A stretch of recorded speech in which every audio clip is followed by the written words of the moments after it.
Aldo, will you go and make us a cup of tea or something? Stop twitching those bloody curtains. All that screaming's gonna wake the baby. Tea? Tea? Is that all you can think about at a time like this? Paddy, we're under siege. Jesus, Paddy, take a look at this. Come on, come over here. The crowd, it's growing.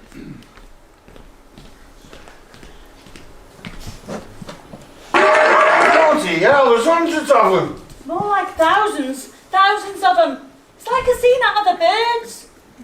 And we all stood there. Waiting. Waiting. Waiting for what?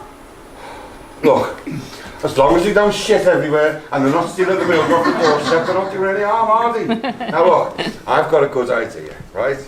Why don't you go and make us a nice cup of tea and I'll get back to my bloody coupon. Can't believe you sat there without a care in the world. Your daughter's name's being dragged through the mud. The house is under siege. The paperboy can't deliver. And the coalman said he can't get down our streets. We're going to freeze to death. And I can't put the washing out because those flaming kids keep nicking it. And I daren't go down those shops anymore. Look, it's just a fuss over nothing. They'll be gone soon enough. Oh, typical. Typical. You sat there burying your head in the sand hoping it'll all go away. Well, Patrick, wake up. Your daughter's the talk of the town, and you say it's all a fuss over nothing. Look, I can bloody kill her, all right, but what can you do? We know it's not true. It's best just to ignore it. Ignore it. Ignore it. You go down those shops and try and ignore it. We can't get to the front door without there being a stampede. Those flaming kids shouting and screaming. Is Ringo coming round? Is your partner going out with Ringo? Is the baby Ringo's? And that's just the neighbours. This fella came up to me, said he was from the Musical Express. Wanted to do an interview and take the picture. And those kids asking for autographs. Autographs! And all you can do is have your nose in those flaming coupons. And the milkman can't deliver. So we hope you like your tea black. Well, I'm waiting. Come on, you old lump, do something. I am. What? Me pools. Oh, Margot. What? Kettle's boiling. I won't go easy on the milk, will you? We haven't got much left. Oh, you think you're so bloody clever, don't you? Hey, you won't be making such a fuss when I win the pools. You want to be in my good books then, won't you? Oh, I can see you now. You'll be flushing your eyelashes and offering me cups of tea left, right and centre. Might even get some chocky bickies if I'm lucky.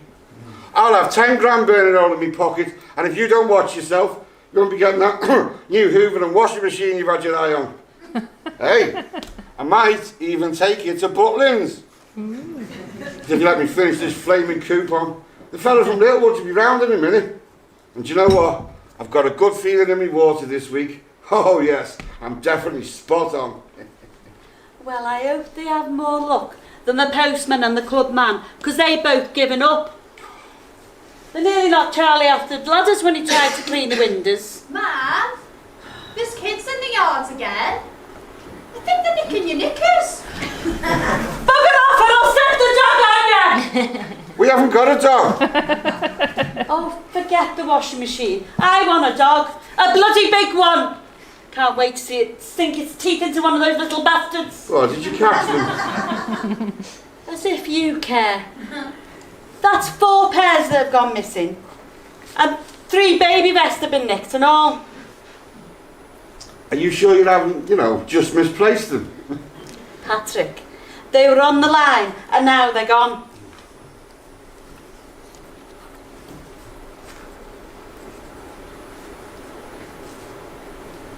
You haven't seen him, have you? Me? Oh, no. I haven't seen none, me. I've been busy doing my pools, haven't I? You ask anyone. I'll get it. If it's those flaming kids, Tell him to bugger off or I'll set the dog on him. We haven't got a dog. Well, make sure you see their bastard faces so we can get them when we do have one. Father, this is a surprise. Yes, well, this isn't a social visit, Margaret. I'm here to talk to Patricia about that baby of hers. Oh, Father, it's been awful. We've been like prisoners in our own home. Penned in like sheep. Oh, now come on, Margaret, it hasn't been that bad. They're just kids having a bit of fun, aren't they? It's all that Beatlemania stuff. I blame the Echo. You say it's been in the Echo?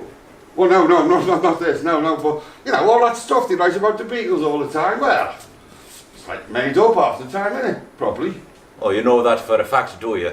That the offices of the esteemed local newspaper, the Liverpool Daily Post and Echo, is the home to vipers and snakes that would write scurrilous lies and scandalous tales in order to defame the good members of this community.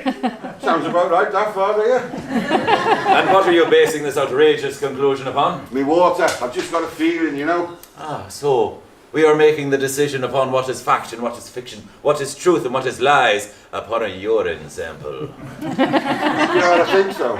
Well, I hope for your sake that when you're praying for entrance into the kingdom of heaven and St. Peter is standing there in front of you, that the good Lord's right-hand man isn't currently suffering from a bladder infection. Would you like some tea, Father? We haven't got any milk. I'm sure we can find a drop for the father. Oh, what a bloody miracle. Now, like I say, Margaret, this is not a social visit. I'm here at the behest of the bishop, known as... The bishop? Aye. His Grace has cast a concerned eye on the rumours surrounding the relationship between your Patricia and one Richard Starkey, formerly of this parish. He's asked me to clarify the situation and investigate these rumours. Hold on. What situation? What relationship? Hey, and who's been spreading these rumours? Patrick, this is a delicate situation. The bishop wants me to squash any rumours that might scandalise the good members of this community and besmirch the name of the parish. Father, we had no idea. Oh, Pat, she's a good girl. A good Catholic girl. Don't blame yourself, Margaret, the sins of the flesh and so on. How's what we say, a few beads of the rosary and pray for her eternal soul. Oh, yes, please, Father. That's it. And then, Father... Wait. What sins of the flesh? Those concerning your Patricia and a member of the Beatles. And let's not forget, Patrick, there's a child involved. Oh, this is a load of bollocks, this. Pardon my French, Father, but whoever's been making up these rumours, well, they're talking out their arse. The devil speaks in many tongues and from many orifices. If someone's arse is indeed doing Lucifer's work, then that arse must be exposed and his bollocks revealed. I mean to get to the bottom of this. There'll be no cover-ups in this parish. Now, where is Patricia? I need to speak with her and inspect this child. I'll just go and call her. Thank you.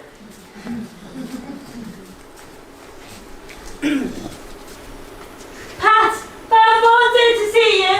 Get down here and bring the baby.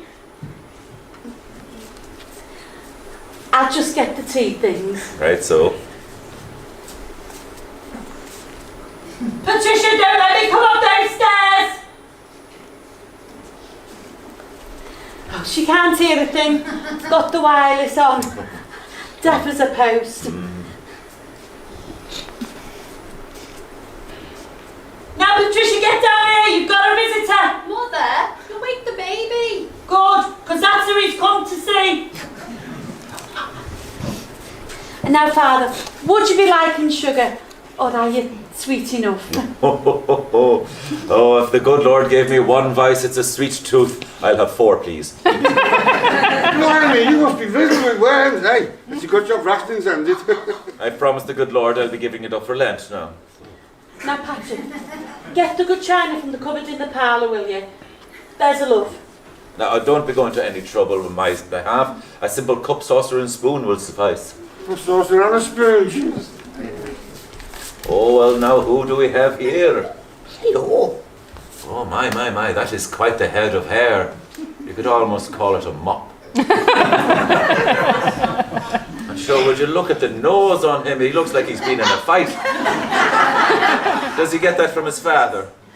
No. His father's blonde with a little button nose. Is that so? Is that so?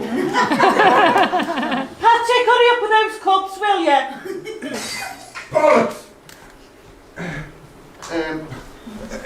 Sorry, I dropped one. They were a wedding present from our Auntie Edie. I'll have the mug. Oh, the shame of it.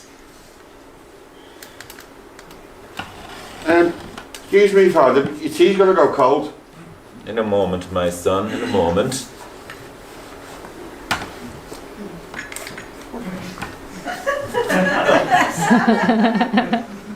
Oh, it's a proper size, isn't it? It's going to take some hankies to blow that conch when he's older. Gets it from Patrick's side of the family. They always had big hooters. No, they never. Oh, yeah, well, yeah, no, some of them did. Especially on my father's side, you know, proper big anchors on them. Do you know what? They used to call me Uncle Frank Rudolph on account of his big red shiny nose. Killed him in the end. His nose killed him. No, it was the pork that killed him. Yeah, no, the pork gave him his big red shiny nose, you know. Oh, he was a fiend for it, you know. He used to polish off a bottle of it every night. Fell down a coal hole walking home drunk one night. Having a big shiny nose didn't help him then, did it, eh? Mind you, it was his glowing hooter that someone saw when they looked down that hole, so, you know, I suppose it served the purpose in the end. Right, so I've made a few notes. Patricia, would you mind having a seat? I'd like to ask you a few questions, if I may. Now, hold on, Father. Patrick! No, Margot. Father is implying that our Pat's been up to some sort of mischief. Isn't that so? Well, I'm not going to lie. I have some concerns. Concerns? Well, what concerns? I've done nothing wrong. Now, Patricia, let the father finish. Now, what concerns do you have, Father? Because Pat, she's been a good girl, a good Catholic girl. Perhaps. Why don't we start at the start and see where we've ended up? Think of it as a confession of sorts. Hold on. I thought confessions were supposed to be done in church and in private. I don't want to hear all our Pat's secrets. I've got no secrets. I should hope not. Well, that's not entirely true, no, is it? I'm sorry, Father, but I don't know what you're on about. I'm talking about the liaison between yourself and one Richard Starkey, now calling himself Ringo, formerly of this parish, currently doing the devil's work with his music group, The Beatles. Oh my God, Patricia. Sorry, Father, I blasphemed. Jesus, Patricia, have you got no shame? Liaisons? Am I supposed to look the neighbours in the eye? Patrick, have you heard this? Our Patricia's having liaisons with Ringo. It's all right, calm down. Listen. The Father just means a meeting. That's what you meant, isn't it, Father? Well, liaison can take many forms. Patrick, would you do me a favour? Bring that lamp over here. I'd like to try something. All right. I saw this on Softly. Or was it Zed Cars? That's lovely, thank you. Okay.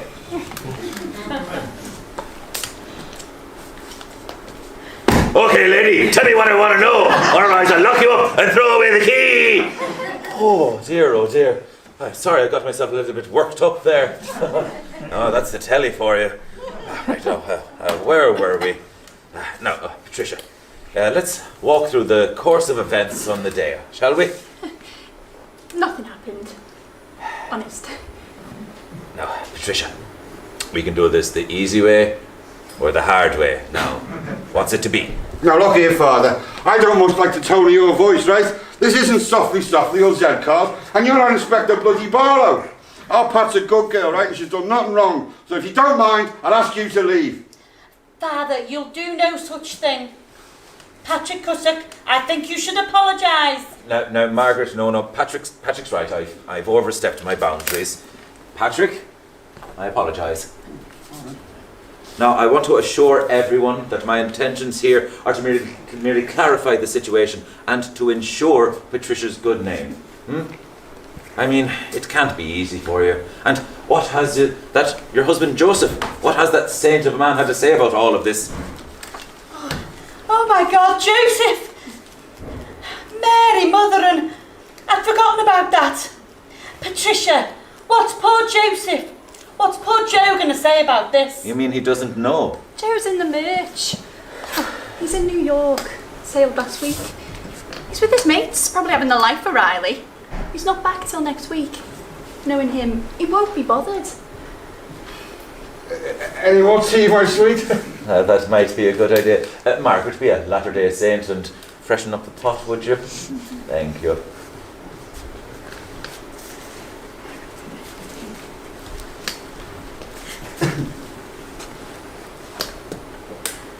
You're an angel. Now, Patricia, you can see why we have to handle this with a modicum of delicacy. I hope for the sake of your husband, Joseph, that he has the patience and understanding of his namesake. Hey, I never got that before, you know. Joseph. It's a bit odd when you think about it, really. Can I just stop you there, Patrick? The whole thinking thing, the Catholic Church doesn't really encourage it. I like to take Joseph's and Mary's relationship as an act of faith. No, but I mean, it's a bit funny, isn't it? You know, they do a moonlit and have a baby in secret and in a stable and at Christmas. What a coincidence, eh? But why would you do that unless... Patrick, it's complicated. Perhaps we could continue this theological discussion perhaps after Mass on Sunday? No, you're all right, Father. I'm just saying, like, you know, it's a bit funny them having a baby in secret and that, isn't it? Yes, well, the only secrets I care about are Patricia's. Excuse me, but I've got no secrets. Well, so you'll have told your husband about all the hullabaloo surrounding your house then? It's a bit difficult when he's away in New York. Ah, but I see you have a telephone. Could you not have given him a call? Put his mind at ease? What ship is he on? The Franconia. But I can't call him unless it's an emergency, which this isn't. And anyway, that's my dad's phone for work. He's on call. I wouldn't even know how to use it. Aye, she's right there, Father. She's not allowed to use the phone in case the bosses are trying to call me from work, you know. I'm a call-out foreman on the docks these days, and the bosses say they need to be able to contact me in case they get a late shipping. So they got me the phone, but it's only for work, you know. I get shot if I made any private calls.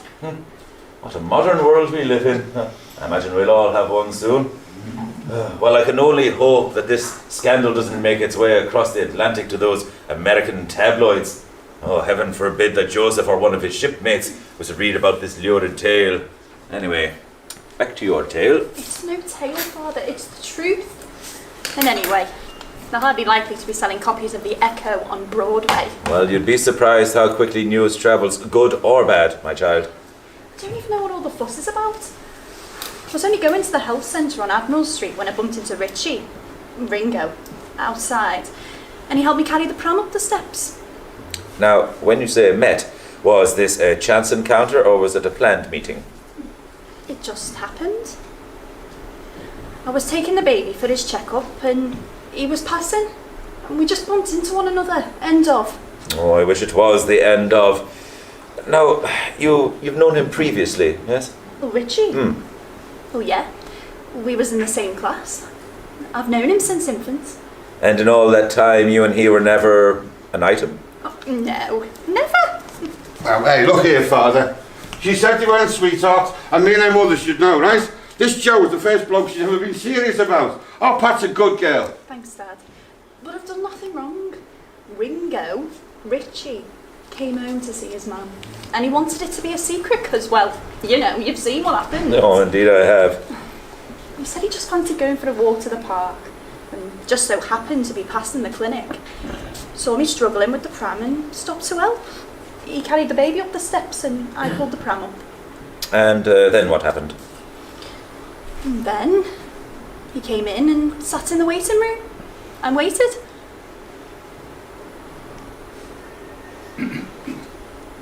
Well, what? He waited. Yeah, he's a mate. You never said he waited. You said he went to the park. Well, he did. But you never told us that, love. I didn't think it was important. Not important. Pat, love, it's Ringo bloody Star. Of course it's bloody important. Patrick, language. I think a little bit of profanity under the circumstances is acceptable. All the fuss over nothing. He's a mate. But think about how it looks. Patricia, your mother's right. You or the family wouldn't want Joseph or anybody to get the wrong idea. God, as if Joe would be bothered. Patricia, language. But Mum, nothing happened. Now, Margaret, if Patricia is right and nothing did happen, then all Richard is guilty of is a charitable act for which we should give thanks. Is that not so, Patricia? Yeah. Nothing else happened, did it, Patricia?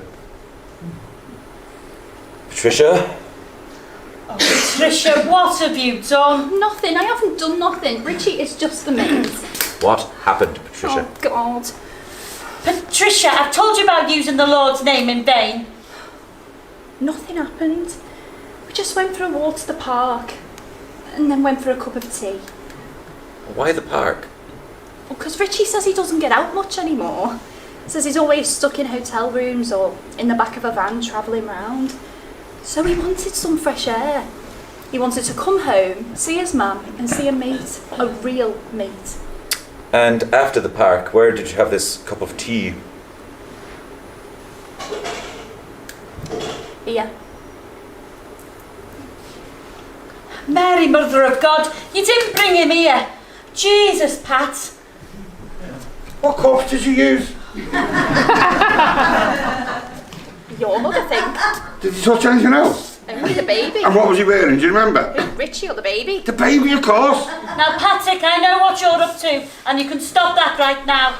So you were alone in the house with Richard? Not alone, no. Well, who else was here? Not the other three. The baby, he was here. So what can't speak can't lie? And what's that supposed to mean? I mean that tongues are bound to wag if you're alone in a house with a celebrity. Is it any wonder you're the talk of the parish? Nothing happened. That's as may be.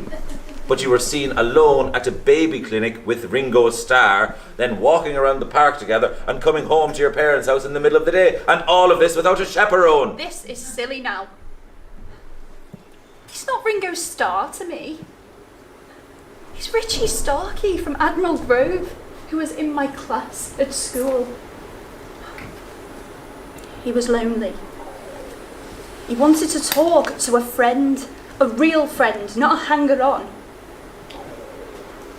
He didn't want to talk about music, or shows, or travelling all over the world.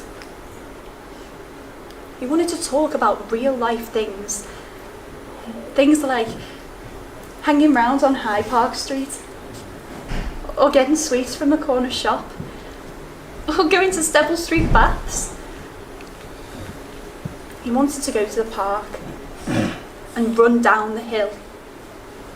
We threw stones in the lake and sat on the swings. He just wanted a day off being a Beatle. He wanted to be normal. What's wrong with that?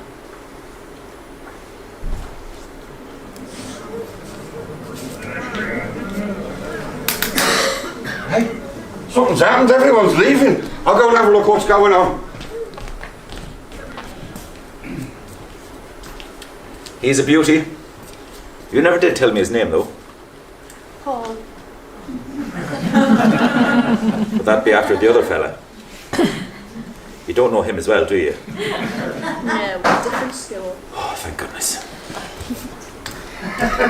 Everyone's going. What's happened? Someone said they saw John Lennon moving some furniture into a flat down on Falkland Street, and they've gone to give him an hand. Oh, that's a relief. Hey, looks like you're some honest fish and chip paper, Miguel. Well, what do you mean? You're old news now, kid. But what's Joe going to say when he finds out about all this? Joe will never find out. He's not back for another week. By the time he docks, people around here will have well moved on.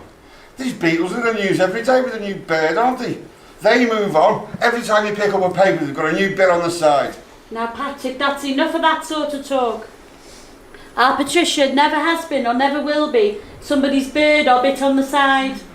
She's a good girl, a good married Catholic girl, and a good friend. I think your parents in their own ways are right, Patricia.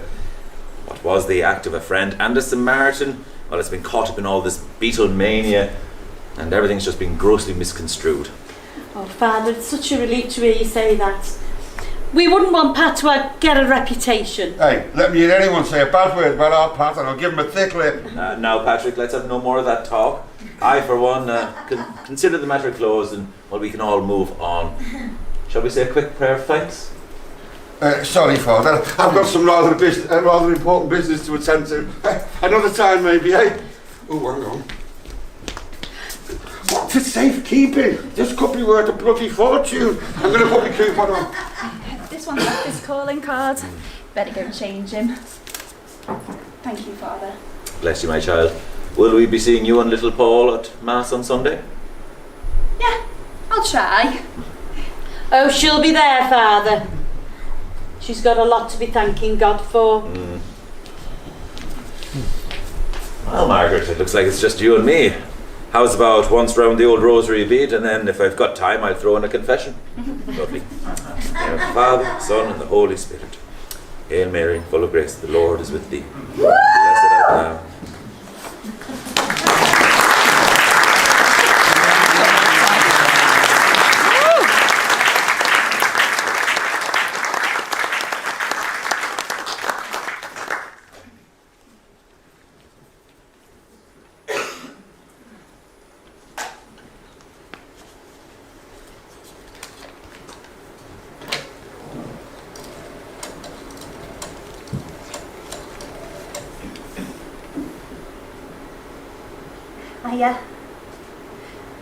It's fine.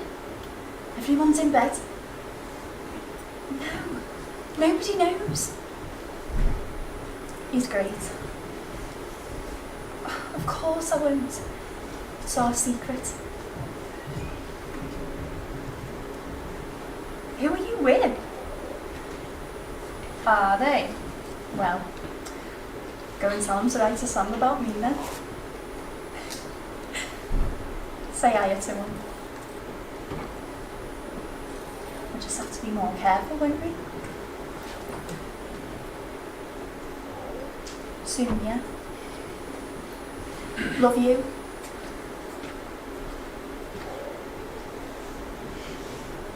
Yeah?